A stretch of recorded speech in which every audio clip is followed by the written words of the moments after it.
Hey Flock, Mike here from Epic Duck Studios, and welcome to the test bench. Today I'm going to be trying out more Citadel contrast color. Specifically, this time I'm going to be using contrast Ultramarines Blue. The miniature I'm working with today is Sir Frogsworth from Tom Mason Miniatures. You can find him at thetommason.com. And I've base coated this model with a quick coat of Citadel base Wraithbone. So I'm just going to use this on his cloak that he's actually wearing on his back.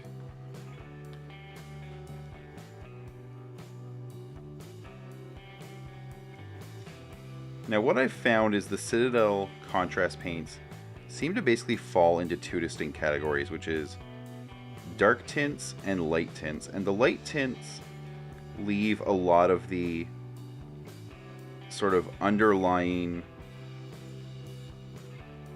highlight behind, whereas the dark tints tend to just add a lot of pigment and then create a shadow. Like this one, for example, isn't really leaving much in the way of highlights. It's sort of just becoming the mid-tone and the shadow. Or some other ones like Blood Angel's Red. Actually, Blood Angel's Red is kind of in this same category too. It just happens to be a brighter color in general. But you'll see that a lot of these are a little more translucent. They leave a little more of the underlying color showing, especially in sort of, raised highlight regions.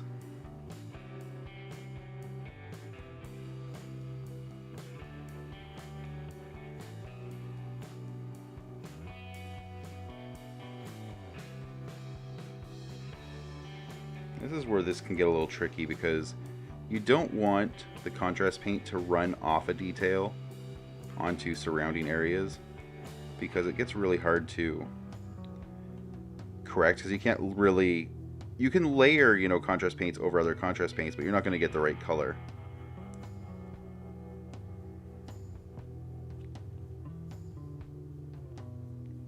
So specifically where one kind of buttresses up against a different one, you have to be very careful that you don't, inadvertently splotch the color where you don't want it.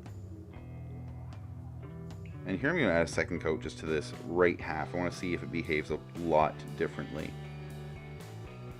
So we're going to let this all dry. So on the left hand side here we have one coat, and on the right hand side we have two.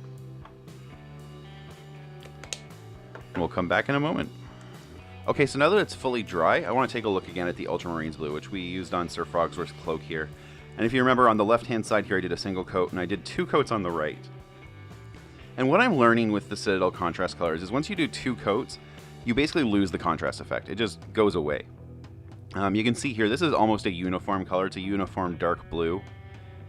And there's pros and cons to that. I mean, getting a nice solid uniform color like that by just slapping paint on the model is, there's certainly a benefit to that, especially if you're going to be planning to do some maybe dry brushing later for a highlight. But it's kind of not the point of contrast, right? All you're doing is changing out your base coat paint for a base coat glaze. And that's really not an improvement, that's just a lateral step, right? You're taking two and replacing it with two. And so maybe it's a little bit faster, maybe it's not. It's hard to say. With the single coat of it, you can definitely see it dried nice and dark into the shadows. This one compared to the Leviathan Blue, and I'm actually just going to grab that here really quickly. So Leviathan Blue is a little bit of a darker blue. And you can sort of see the Ultramarines Blue did a little bit better job of preserving the highlights, but I think that's mostly just because it's a lighter color in general. It's not drying as dark in the shadows either, so the whole piece is just a tiny bit lighter. Now because of that, I think I find more general use for it, because this almost just comes out too dark to me. Now you can also see the shadows here are very, very shiny. This one's not quite as matte as so far the other contrast colors I've seen have been, the Leviathan Blue. Whereas, this one, you don't get that same sort of reflection point in the shadows.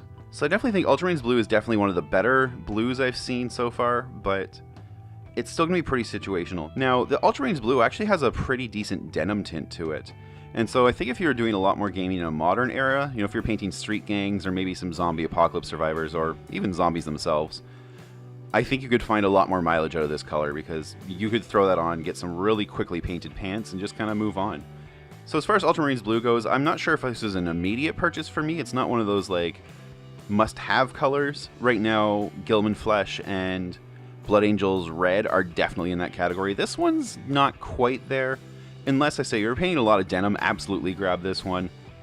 And, you know, if you just like what you see here, certainly grab it, right? But it's not on my list right now of colors that I think should just be in your general arsenal. Hey, if you enjoyed this video here on YouTube, please hit like and subscribe, and don't forget to hit the bell icon so you get notifications when I post new videos. You can also join me at twitch.tv/EpicDuckStudios on Thursday, Friday, and Sunday evenings at 8:30 p.m. Eastern for live painting and sculpting shows. If you'd like to support the show, you can do that at patreon.com/epicduck. Every little bit helps cover the cost of paint, models, and all my video production gear, but more importantly, it helps keep food in my kid's belly and a roof over his head. I'd like to give a huge thank you to all of my patrons and Twitch subscribers, both past and present. Your ongoing support and encouragement is really what makes this possible. Thanks for watching, and until next time, do something epic.